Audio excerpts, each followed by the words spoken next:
Good morning, everyone.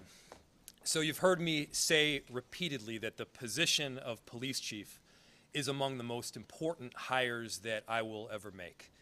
And to that end, we've spent the last 10 months asking people throughout our city what they wanted to see in our next police chief. We've had listening sessions in all 5 precincts throughout the city, led by Councilmember Latricia Vitaw. We've put together a volunteer search committee that was charged with finding and coming up with some of the best and most brilliant police chief candidates throughout the entire country, and then passing me a short list of extremely high caliber names. We've had an online portal, an open survey, where people can submit whatever feedback that they wanted to see in our next police chief. And what we heard loud and clear is that people wanted a change maker. They wanted a reform-minded candidate that would both be accountable to the city of Minneapolis and our residents, and also able to drive down crime in a serious way. So that's what we heard loud and clear. Our search led to a pool of several national caliber candidates throughout the country. And I think that should give us a whole lot of hope, because what we are seeing in this commissioner position, in this chief position, in director positions that we have throughout the city, is that our city is now able to recruit some of the top caliber people in this entire country. And so today, I'm very pleased to inform you that I will be nominating Brian O'Hara, the Deputy Mayor of the city of Newark, New Jersey, as my nominee for the next police chief of the city of Minneapolis. Minneapolis has been asking for change, and Brian O'Hara, the Deputy Mayor, is answering that call. He has this proven ability to work directly hand in hand with community to create systems of accountability and simultaneously drive down crime and specifically shootings. Mr. O'Hara, since 2001, has moved through the ranks in the city of Newark, from a rank-and-file police officer to captain, to the director of public safety, and then ultimately the deputy mayor of the city of New Jersey. As a director of public safety, he has led a department that has consisted of some 1,960 employees, over 990 police officers, over 600 firefighters, approximately 300 civilians beyond that, and has been charged working through a comprehensive approach in Newark. I'll also note that he was the leader from the city of Newark, New Jersey, in setting up a consent decree and working directly with the Department of Justice. He facilitated the implementation, the monitoring, and the compliance of all consent decree requirements that are included in the development of policies and procedures that the city of Newark was rolling out to make sure that its police department itself was reformed and accountable. So in total, Brian O'Hara's experience has equipped him with the kind of holistic expertise that we need right now in our city. Throughout his career, he's worked collaboratively with a number of different entities, both police and beyond. And as our Commissioner Cedric Alexander has said repeatedly, right now we need a wholesale approach. We need a comprehensive and integrated system of public safety in our city. Part of that integrated system includes police officers, includes our Minneapolis Police Department. And so Mr. O'Hara, under the direction of our Community Safety Commissioner in Cedric Alexander, will be that kind of change agent team that we are looking for right now at this time. And so I'm so appreciative that Mr. Brian O'Hara has decided to step up. Minneapolis has been through a whole lot over these last couple of years, and there should be nobody that argues with the fact that we both need change and we need safety. Those two concepts are not mutually exclusive. In fact, they are intrinsically linked. That is something that Mr. Brian O'Hara firmly believes. We're proud to have him. We're thankful for his willingness to commit to this new and, yes, difficult role. And we're thankful to have him move forward as part of this team. That team, of course, includes our Commissioner, Cedric Alexander, someone who has already hit the ground running, who's already moved forward a plan and operation endeavor, and someone who I know is very excited to work directly with our nominee and our chief in Brian O'Hara. Before I introduce him, I do have a few thank yous that I wanted to roll out. First, I'm really grateful to the search committee team. They have worked tirelessly over this last half year to both garner characteristics that we want to see in the next police chief, also to get an extraordinary list of top caliber candidates, and then whittle down that number to ultimately 3, which I was able to interview. Second, I want to thank our MPD officers who have been working tirelessly despite quite a bit of attrition. They care deeply about our city, and they really want to make a difference for people in their neighborhoods and want to make sure that people are safe.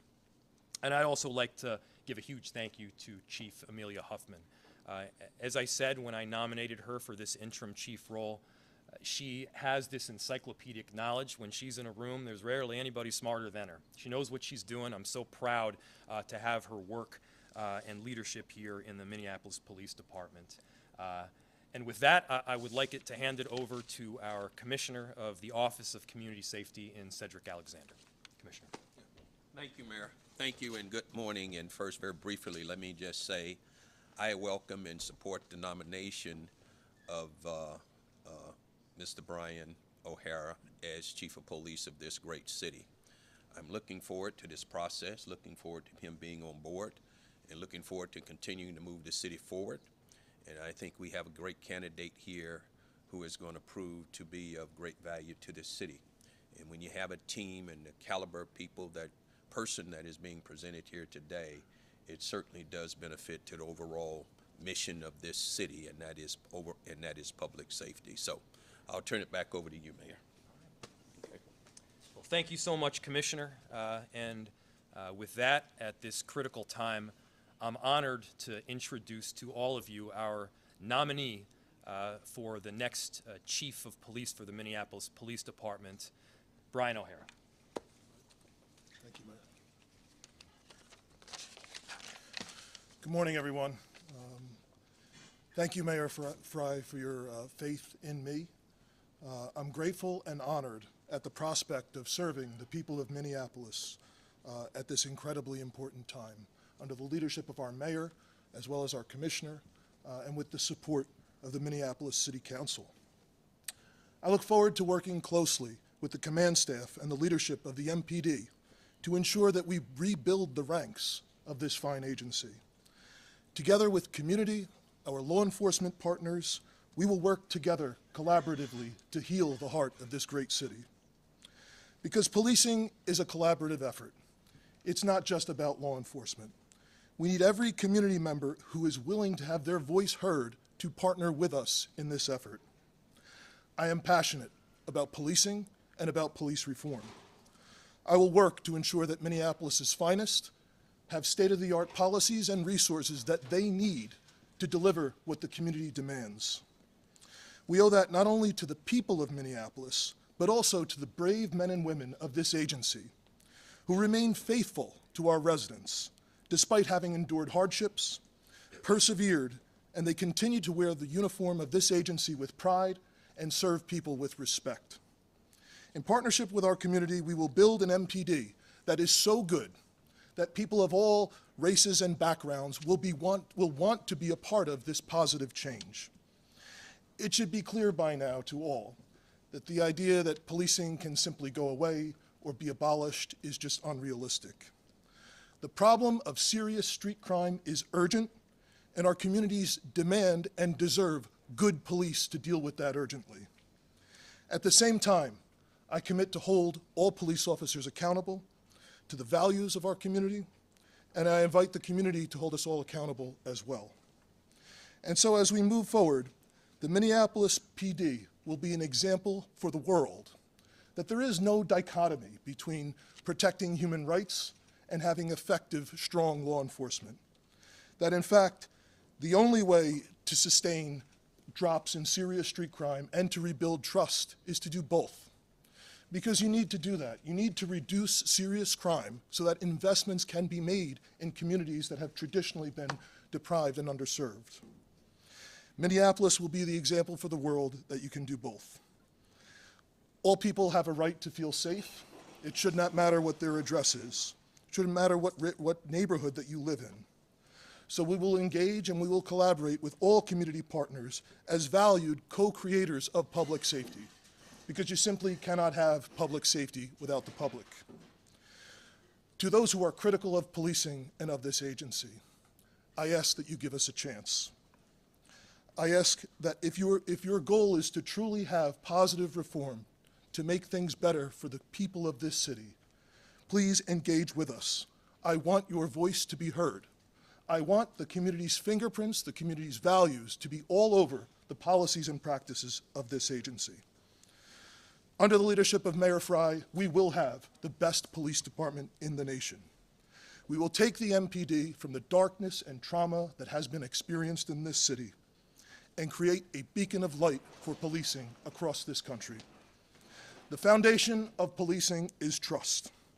And as the Minneapolis Chief of Police, I will work day and night to ensure that the residents of this city can trust, that they can feel safe, and all people in this city will know that the MPD has their backs. Thank you all, and I look forward to getting to work. Thank you, and just a couple additional people I want to acknowledge that are here with us today. The Commissioner of the Department of Public Safety at the state, Commissioner Harrington, thank you for being here. Councilmember Andrew Johnson, thank you for being here as well. I don't think I see any other council members. With that, I'll open it to questions that you may have. Mayor, do you have the support of the city council? I will never speak for the city council, and I certainly won't do so in this case. I am confident that the council members will recognize that this individual that we're talking to that we're talking about in Brian O'Hara has deep experience, has done the work as deputy mayor and Office of Community Safety, has provided the integrated and comprehensive approach that people are looking for, has pushed for reforms, has led through a consent decree, which is obviously a route that we are in the process of going down, and simultaneously has found ways to drive down shootings. These are facets, these are credentials, these are results that I think people here in the city of Minneapolis want, and I think the council members will recognize that as well, but no, I don't have like a vote count or anything if that's what you're asking for. Going to be different than Chief Arredondo's, considering we now have Office of Community Safety here? Well, I'll let our commissioner respond to that as well. But the primary difference has been this push to have a fully comprehensive system of safety, where we're integrating all of these departments and initiatives under one roof. This is about policing. It's not just about policing. And so that was a huge part in my selection of our commissioner in Cedric Alexander. That was a huge part in my selection of chief in Brian O'Hara. And Mr. O'Hara has this deep expertise and experience in working with a number of different entities, including the violence prevention initiatives that we have here at our city. To do violence prevention effectively, you need people that are willing to partner and collaborate on that front. And I know he has the experience because he's done so in the past. That's about probably the main piece. Commissioner? Did that answer your question for you? Not really. Repeat your question. So I guess I'm wondering how the role is going to be different than when Chief Arredondo did it. You know, what sort of responsibilities are you taking that's that Arredondo had, and what sort of... Let me take another crack.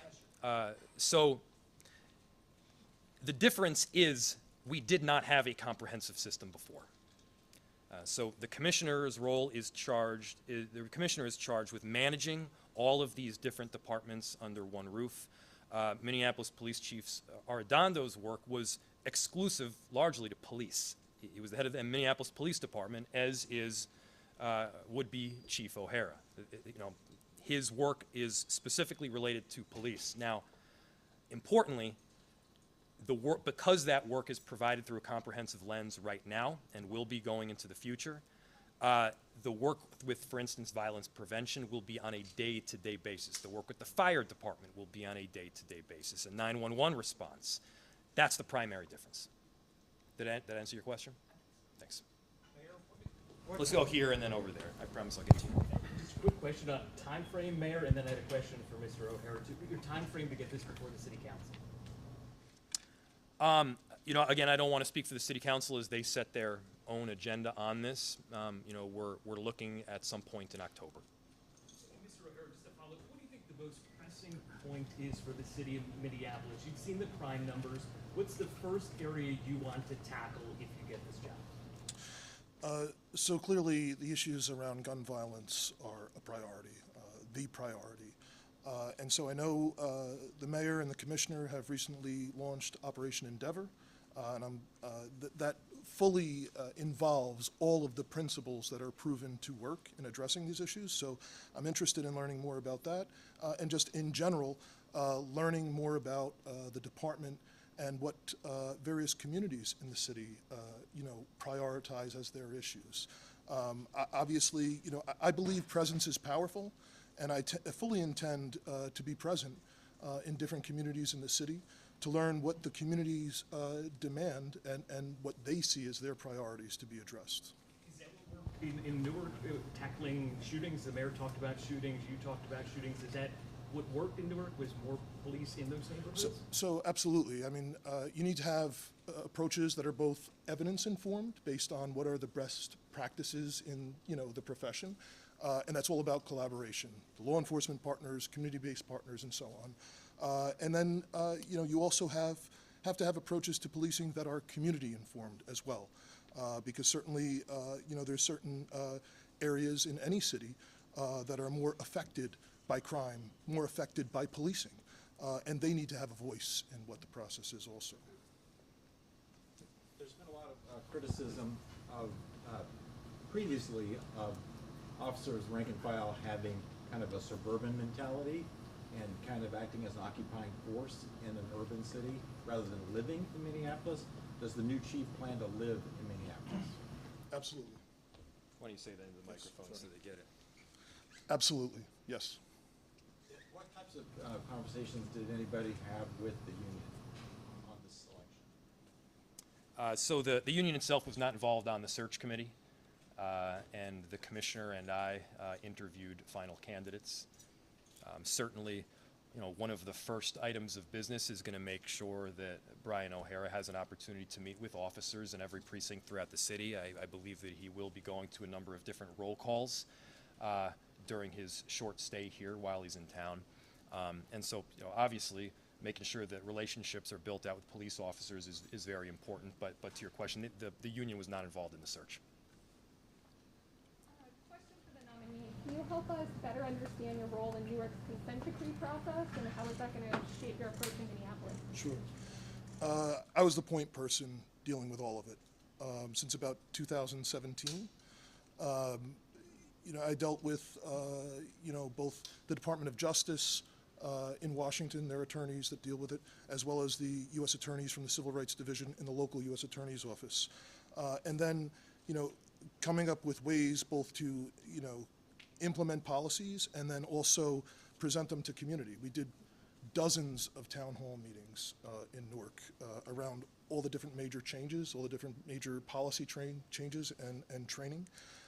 And all of that was done very intentionally to ensure that the community understood from various perspectives. Like we would bring in, for example, like the ACLU and other community-based organizations to have like facilitated discussions on the different topics.